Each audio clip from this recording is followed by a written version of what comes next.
Olha só, a palavra quitanda é muito usada na língua no nordeste de Angola, lá na África. Lá, quitanda significa tabuleiro, onde são expostos produtos alimentícios à venda e uma multidão de conselhos. Aqui, na maior parte do Brasil, a palavra quitanda significa pequenos estabelecimentos comerciais que geralmente vendem frutas, verduras e legumes. Quem não foi na quitanda comprar fruta, não é verdade? Usando como base o significado africano dessa palavra, nasceu o projeto Quitanda.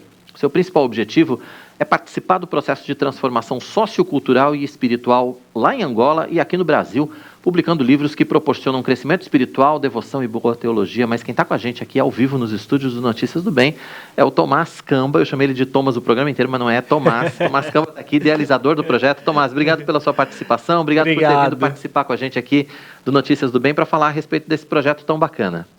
Obrigado, Roberto, certo? Roberto. Obrigado, Roberto. Eu estou muito feliz de estar aqui com vocês na IPP-TV. É uma grande honra conversar com vocês a respeito do projeto Quitanda, que realmente é um projeto que tem a ver com o processo de transformação social tanto no Brasil quanto em Angola, através da produção de boa literatura, literatura teologicamente fundamentada, mas também que propõe ali um processo de transformação para as realidades em que a Quitanda está inserida. Bacana. Tomás, eu queria que você começasse explicando para a gente, então, como é que nasceu o projeto, de onde surgiu a ideia desse projeto, há quanto tempo ele está sendo desenvolvido, a partir do Brasil para Angola, é simultaneamente em Angola e no Brasil? Explica tudo para a gente. Certo. A Quitanda, ela surgiu como uma ideia. Eu sou angolano, talvez você já deva ter percebido pelo meu sotaque. Sobrou um pouquinho, não tem todo, não tem muito, mas eu brinco que eu tenho o meu sotaque, porque eu não falo semelhante a um brasileiro, nem semelhante a um angolano. É engraçado que quando eu vou para Angola, o pessoal fala, lá vem o brasileiro, só que eu não tenho mais sotaque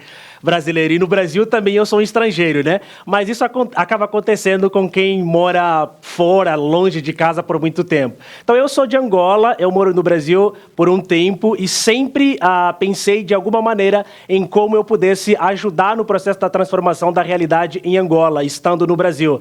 Eu sou pastor, estudei teologia, dei aulas também no seminário, então sempre pensei como ajudar.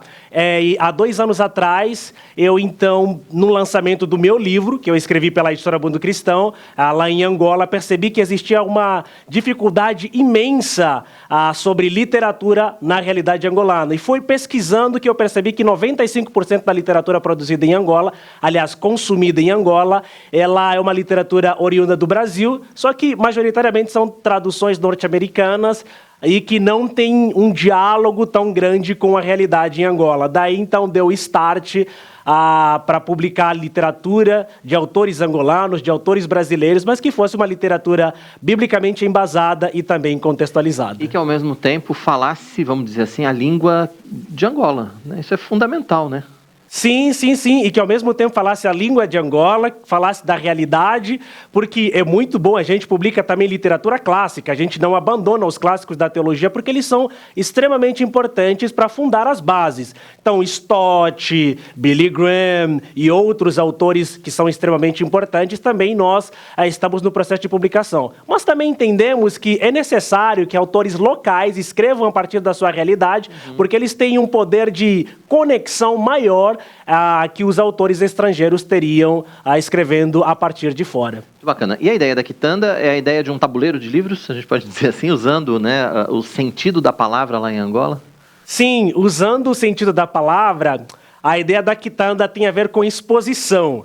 A Quitanda tem a ver com multidão de conselho, exposição de coisas. Então, através desse processo de exposição, nós resolvemos, então, expor a boa teologia, tanto no Brasil quanto em Angola, encontrando autores locais que escrevam de acordo com a sua realidade, autores majoritariamente desconhecidos, e torná-los conhecidos, expor esse conhecimento que antes era oculto, reservado, e colocá-lo, então, à disposição da igreja, tanto angolana quanto também da igreja brasileira. Bacana, eu vi que você trouxe uma série de lançamentos aqui, daqui a pouco a gente vai mostrar esses livros, mas eu queria que você falasse um pouco a respeito da realidade de Angola, da realidade do cristianismo hoje em Angola, principalmente quando a gente fala das religiões evangélicas.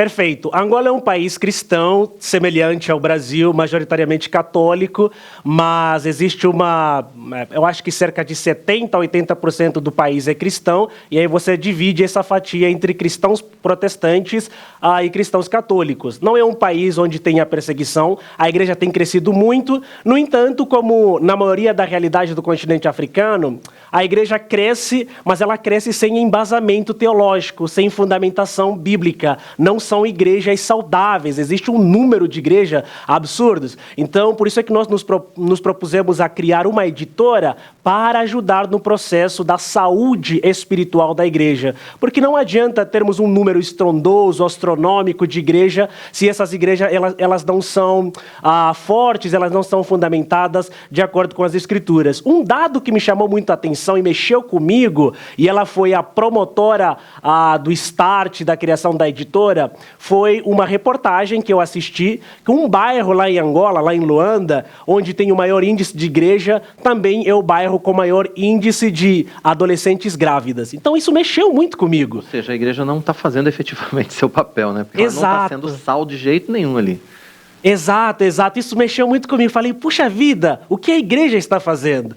Que tipo de evangelho nós estamos pregando? Então, daí a necessidade de criação de literatura, porque eu acredito que a plantação de igreja, ela deve caminhar de mãos dadas com o processo de treinamento, de capacitação das igrejas que estão sendo plantadas, porque não adianta apenas a gente plantar igrejas e deixar as pessoas à mercê, mas existe essa necessidade de capacitação. E a capacitação ela é feita através da literatura e boa literatura. Não, com certeza. Falando em boa literatura, o Tomás trouxe uma porção de livros aqui pra gente. Vamos tentar mostrar, ainda que rapidamente, né? Porque para falar de todos eles, vai ter muita coisa aqui. Ele trouxe uma sequência.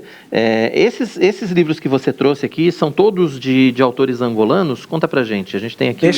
A gente tem aqui o Estigma da Cor. O Estigma da Cor é um livro extremamente importante, está sendo muito discutido no Brasil, inclusive, porque é escrito por uma autora de Guiné-Bissau, a Jacira, mas ela veio para o Brasil com 7 anos, e ela relata como a igreja pode combater o racismo biblicamente. É um livro extremamente equilibrado, porque geralmente quando a gente fala de racismo, ou você tem livros, ou você tem pessoas negando a existência dele, ou você tem pessoas exatamente trazendo uma perspectiva mais ideológica a respeito da coisa. E aqui esse livro ele foi biblicamente fundamentado, muito embasado, teologicamente fundamentado também para entendermos as bases do racismo e como o racismo denuncia o pecado que habita dentro de nós. Bacana. Eu dei uma passada rápida aqui, né, em todos os títulos que você trouxe pra gente. Esse aqui me chamou a atenção, é de um autor angolano também, Geração Selfie. Geração Selfie é de um autor brasileiro. Foi uma pesquisa inédita feita no Brasil, do Rodolfo Kapler. Ele pesquisou adolescentes no estado de São Paulo, no ensino médio.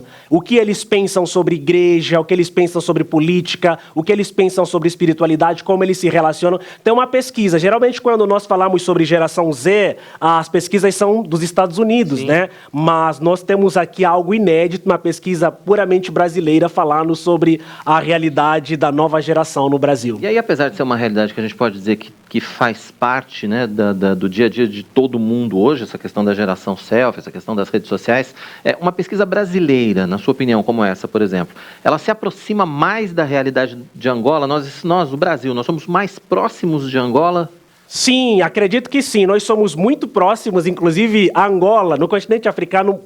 Existem muitos países que influenciaram culturalmente Angola. Aliás, Brasil. Mas Angola, em especial, teve uma influência muito grande na cultura brasileira, então nós somos muito parecidos. Somos um país tropical, tal qual Angola, um país muito caloroso, tal qual Angola. Existe a segunda ou a terceira maior colônia de estrangeiros em Angola e brasileira. Brasil influencia profundamente a realidade de Angola com as novelas, com as igrejas, com a liturgia. Então nós somos muito, muito parecidos mesmo.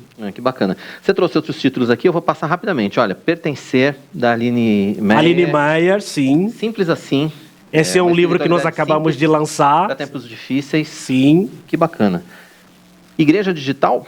A missão da igreja no mundo pós-digital, do Rodrigo Mota. Aliás, esse é um tema importante, né? Porque com a pandemia, inclusive, as igrejas meio que se obrigaram a se transformar também em igrejas digitais, mas a gente não pode perder a comunhão, né? Exato, esse livro é extremamente importante por causa disso. Ele lança a reflexão sobre a importância da digitalização da igreja, mas sem perder o foco na comunhão, sem perder o foco na missão. Pois é, embora sejamos digitais, a gente precisa ser presencial, né? Exatamente. Descobrindo o Poder de Ser Filha.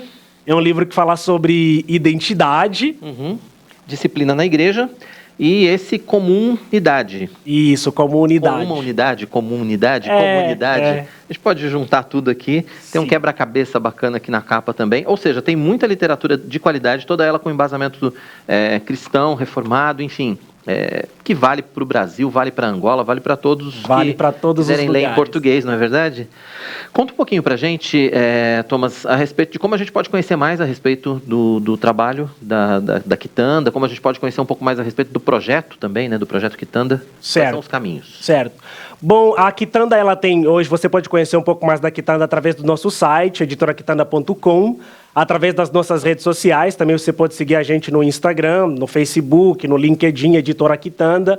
E o projeto da Quitanda ele é interessante, além de proporcionar literatura de qualidade, para cada livro que é vendido, 10% ele é investido num projeto social que nós temos, chamado Projeto Davi, que é Dignidade, Amor, Vida e Infância. O Projeto Davi é um projeto que nós criamos, uma ONG que nós criamos, que atende cerca de 150 crianças na periferia de Luanda, e toda a estrutura do Projeto Davi, ela funciona através da arrecadação que nós temos com a venda dos nossos livros.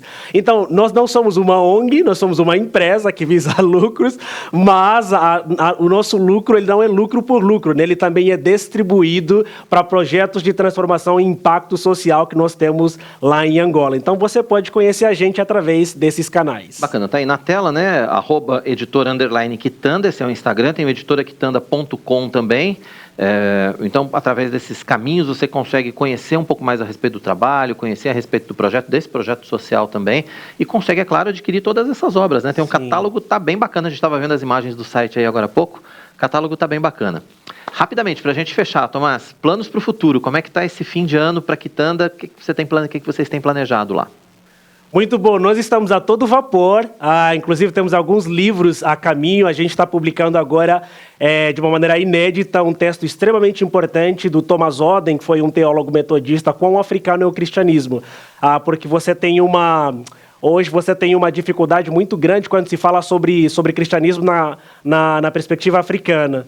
Às vezes você encontra textos dizendo que o cristianismo na África foi muito mais opressor do que outra coisa. Você também tem textos dizendo que nunca existiu cristianismo na África, mas essa pesquisa do Thomas Oden, ela é extremamente importante porque ela mostra que antes do cristianismo migrar para a Europa e para os Estados Unidos, ele teve as suas bases alicerçadas no continente africano. Então, mostrando que os pais da igreja, alguns deles foram africanos. Então, mostrando como, de fato, o continente africano foi extremamente importante para o embasamento da teologia e do cristianismo como nós sabemos hoje. Então, derrubando tanto a falácia de que o cristianismo no continente africano é fruto da opressão escravocrata, quanto também derrubando a ideia da ignorância que tem sido propagada de que antes da chegada do europeu não existia cristianismo no continente africano. Esse é um super lançamento que nós estamos aí trabalhando e outros livros que nós temos aí para publicar até o final do ano. Então, muita coisa. Bacana, Tomás. Que bacana. Obrigado pela sua presença aqui, obrigado pela sua participação ao vivo com a gente aqui no Notícias do Bem dessa terça.